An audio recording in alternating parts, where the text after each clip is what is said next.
이제는 부동산이 필요가 없다. 아파트를 살 필요가 없다. 이렇게 대중들이 모두 다 생각하고 이야기하는 때가 있습니다. 그런 때가 제가 성인이 돼서도 무려 제가 성인이 된 지 좀 됐거든요. 이렇게 성인이 돼서도 벌써 한 3번 정도 들었던 것 같아요. 예. 92년도 정도에 대중들이 그렇게 생각을 했었고, 예, 그리고 IMF 전후 97년, 98년, 99년 이때쯤에 주로 그런 이야기들이 많이 회자가 됐었고, 그리고 이제 2012년, 13년 이런 때에는 대중들이 다 같이 그런 생각들을 했습니다. 예, 이제는 부동산을 살 필요가 없다. 이유는 2가지였어요. 하나는 뭐였냐면은 이제 부동산이 필요한 인구가 점점 줄어들고 있다. 2번째는 집이 충분히 있다. 그렇기 때문에 이제 부동산은 살 필요가 없고 집값은 안 오른다. 이런 얘기를 하던 때가 있었습니다. 예. 그리고 아직도 마음속에 언젠간 주택이 충분히 공급되기만 한다고 하면은 이제 부동산 가격은 절대 오르지 않을 것이다. 그때까지 나는 기다리겠다. 예, 이렇게 생각하시는 분들이 있어요. 예, 그럴 때마다 여러분 이런 생각을 한번 해보세요. 미국은 땅덩어리가 좁아서 부동산 가격이 계속 올라가는 걸까요? 예. 영국, 독일, 프랑스 이런 곳들은 주택을 제대로 공급하지 못해서 가격이 올라가는 걸까요? 예. 그렇지 않습니다. 예. 부동산 투자는 사실 영원해요. 영원할 수밖에 없는 구조를 갖고 있어요. 예. 그래서 여러분들이 지금은 이렇게 막 관심을 가졌다고 하더라도 조금만이라도 시장이 잠잠해지거나 이러면은 여러분들이 또 엉뚱한 생각들을 해서 결국은 또 시장의 뒤통수를 맞는 일이 없게 하기 위해서 부동산 투자가 영원할 수밖에 없는 메커니즘에 대해서 제가 얘기해 드리도록 하겠습니다. 5가지 이유가 있습니다. 예, 첫 번째는 일단 인간의 욕망은 끝이 없고 기술은 계속 발전하기 때문에 그렇습니다.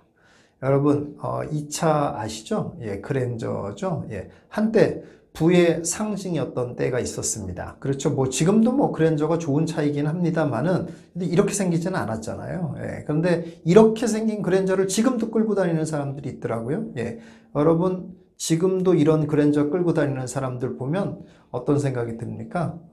이런 차를 타면 부러워하던 시절이 있었습니다. 예, 그때는 그게 제일 좋았으니까. 그런데 더 좋은 차가 나오면 이런 차는 이제 안 쳐다보게 되더라 이런 얘기예요. 그게 왜 그래요? 인간의 욕망이 새로운 걸 더 나은 거를 보면 거기에 쏠리도록 되어 있어요. 그리고 기술이라는 건 계속 발전하는 거예요. 여러분 아파트에 지하주차장이 있은 지가 아주 수백 년 될 것 같지만 그렇지 않습니다.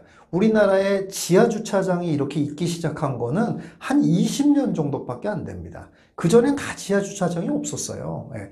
그런데 지금은 지하주차장 없는 아파트가 어떻습니까? 엄청나게 불편하죠? 기술의 발전과 그거에 따르는 인간의 욕망. 계속 끝이 없다라는 겁니다. 그런데 인간의 욕망이라는 게 무슨 욕심쟁이라는 것이 아니라 기술 발전을 보잖아요. 그러면 욕망이 따라가게 되어 있는 거예요. 예전에 핸드폰이 처음 나왔을 때는 엄청나게 컸잖아요. 역시 부의 상징이었습니다. 사람 많은 데서 누가 꺼내서 한번 전화 걸기라도 했다 그러면 사람들이 다 쳐다봤죠. 그래서 그 당시에는 모든 사람들의 꿈이 나도 핸드폰 하나 가져봤으면 하는 게 소원이었고 핸드폰을 또 갖는 시절이 다 됐습니다. 그랬더니 사람들이 또 다 어떻게 생각합니까? 핸드폰이라는 건 전화만 잘 되면 되는 거지 뭐가 문제가 있어 라고 생각했지 않습니까? 그런데 지금은 80 노인이신 분들도 다 스마트폰 쓰십니다. 그렇죠? 예. 이게 왜 그렇습니까? 그 전화하다가 갑자기 막 스마트폰을 막 하고 싶은 욕망이 생긴 게 아니에요. 그런 기술의 발전을 보니 욕망이 저절로 생겨지는 거예요. 인간은 그렇게 되어 있습니다. 그러니 아파트도 주택 보급만 다 되면 괜찮겠다라고 생각하면 큰 오산이라는 거예요. 기술이 끊임없이 발전합니다. 지금은 상상도 할 수 없는 기술이 나오게 되면 상상도 할 수 없는 또 욕망이 생기는 거예요. 본 적이 없기 때문에 우리는 어떤 욕망을 추구하지도 못합니다. 그러나 어딘가에 기술이 발전이 돼서 좋은 것을 보여주면 우리 속에 있는 본능, 욕망이 다시 살아나는 겁니다. 그래서 그거를 갖고 싶어하는 마음이 생기게 됩니다. 그래서 부동산 가격이 계속 오를 수밖에 없는 거예요. 집이 있기만 하면 난 괜찮아 라고 누가 그런다고 그럽니까? 그렇지 않습니다. 예. 그렇기 때문에 부동산 투자는 영원할 수밖에 없다라는 겁니다. 이게 첫 번째 이유입니다.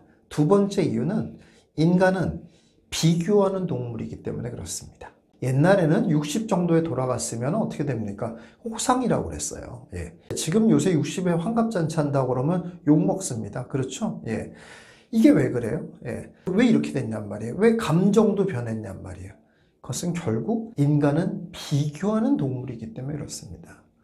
여러분, 옛날에는 전쟁 이후에 옛날에는 아기가 태어나면은 아기들도 많이 죽었다고 그래요. 우리 부모님 세대 얘기 들어보면은 뭐 애들이 죽는 걸 당연하게 생각을 했어요. 물론 뭐 죽어도 야 뭐 하나 죽었구나 뭐 아마 이 정도는 아니죠. 이 정도는 아니긴 하지만 슬프겠죠. 슬프겠지만 그렇게 하늘이 무너져 내리는 것 같은 슬픔은 아니었다라는 거예요. 왜? 남의 집도 그러거든요. 남의 집도 그러니까 나만의 슬픔이 아니란 말이에요.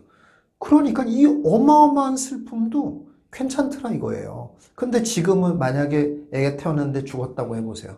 어떻게 되겠습니까? 예. 어마어마한 슬픔입니다. 이 놀라운 일 아닙니까? 인간은 이렇게 심지어는 슬픔조차도 비교하는 대상이에요. 그렇기 때문에 다 같이 슬프면은 안 슬퍼진다는 얘기예요. 그래서 좀 더 행복하고 좀 더 편안한 삶을 사는 사람들이 생기잖아요. 그러면 본인도 그런 정도에 살지 못하면 불행해지기 시작한다라는 거예요. 여러분들 옛날엔 다 손빨래 했죠. 예, 요새 손빨래 하는 사람이 어디 있습니까?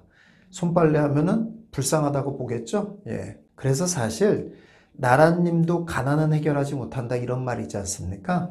정확하게 말하면 가난을 해결하지 못하는 게 아니라 뭘 해결하지 못하는 거냐면은 격차를 해결할 수 없는 겁니다. 예, 격차를 어떻게 해결할 수가 없어요. 그건 어떻게 할 수가 없는 겁니다. 그렇기 때문에 더 좋은 게 보이면은 그걸 더 갖고 싶어하는 인간의 이 비교하고 싶어하는 마음, 이것이 인간의 본성이라는 겁니다. 이게 절대 바뀔 리가 없거든요. 예. 그러니 좋은 아파트가 나오면 비교해서 내가 갑자기 불행해지고 갑자기 가난해지는 것 같기 때문에 거기로 가야 된다는 얘기예요. 그래서 계속 부동산 가격이 좋은 건 오를 수밖에 없는 이런 구조라는 겁니다. 세 번째는 이렇게 욕망할 수 있는 대상이 충분하면 아무 문제가 없겠죠. 예. 욕망할 수 있는 대상이 희소할 수밖에 없는 구조라는 겁니다. 이거는 공급하는 사람 입장에 생각해 보면 또 쉽게 이해할 수 있어요. 왜 그러냐면 공급이라는 게 이게 너무 많은 돈이 들어가는 거거든요. 사업 자체가. 그렇기 때문에 공급하는 사람 입장에서는 어떤 생각을 해야 되냐면 이게 잘 팔릴 수 있을 때만 공급을 해야 돼요. 만약에 이게 공급을 했는데 안 팔리지 않습니까? 그러면 바로 망하는 거예요. 네. 그렇기 때문에 잘 팔릴 수 있을 때만 골라서 팔아야 돼요. 그때부터 완성되는 데까지는 3년, 4년이 걸리는 거예요.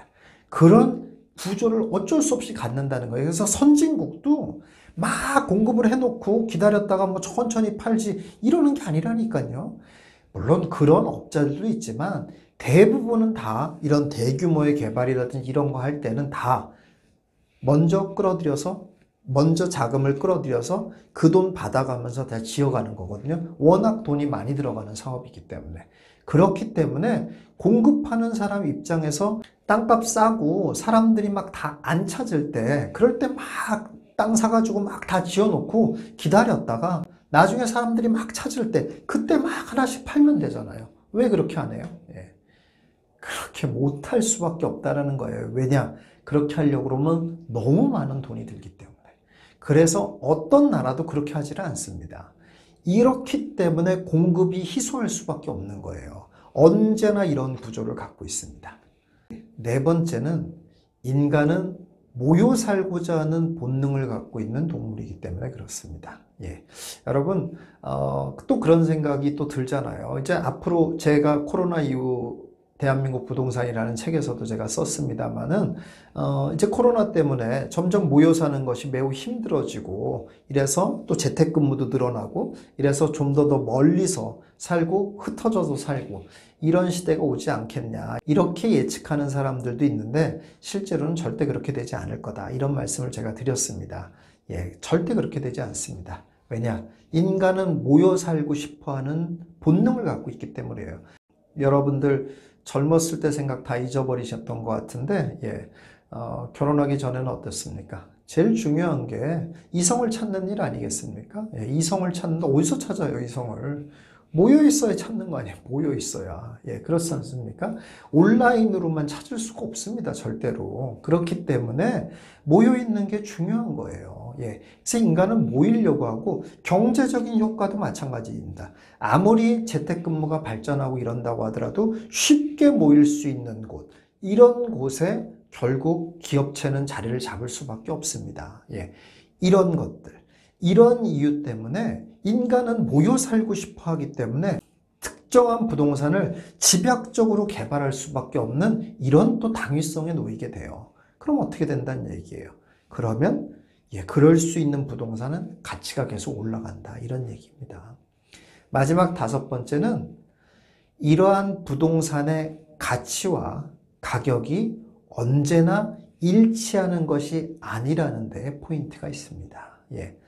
이런 앞서 말한 1, 2, 3, 4번을 다 알고 있어도 그런 거에 딱딱딱딱 맞춰서 부동산 가격이 늘 형성된다면 투자의 기회는 없겠죠. 예. 그러나 부동산의 가치와 부동산의 가격이 절대로 일치하지 않습니다. 예. 일치하지 않는다는 건 가치가 이렇게 높은데 매일 낮게 평가되어 있다는 이런 것만 얘기하는 것이 아니에요. 가치가 이렇게 높아요. 높은데 그러니까 가치가 높고 가격도 높아요. 그런데 알고 봤더니 이 가치가 더 올라가. 이것도 가격과 가치가 안 맞는 거예요. 이런 것이 늘상 벌어지는 것이 바로 부동산의 세계고 투자의 세계라는 겁니다. 그래서 부동산 투자는 영원할 수밖에 없는 겁니다. 그리고 인간이 살아가는 동안 어떤 곳에서 다 똑같이 벌어지는 일입니다. 이런 막강한 무기 가지고 사셔야 되지 않겠습니까? 남들은 이런 막강한 무기 휘두르고 있는데 나는 뭐 물총이나 쏘고 있고 뭐 이렇게 해가지고 뭐 되겠습니까? 예, 안 되겠지 않습니까? 예, 그러니까 여러분들 예, 이 막강한 무기를 꼭 소유하시는 여러분들 되시기 바라겠습니다. 영상이 좋았다면 좋아요와 구독을, 영상이 나빴다면 싫어요를 눌러주세요. 여러분들의 응원과 댓글이 큰 힘이 됩니다. 감사합니다.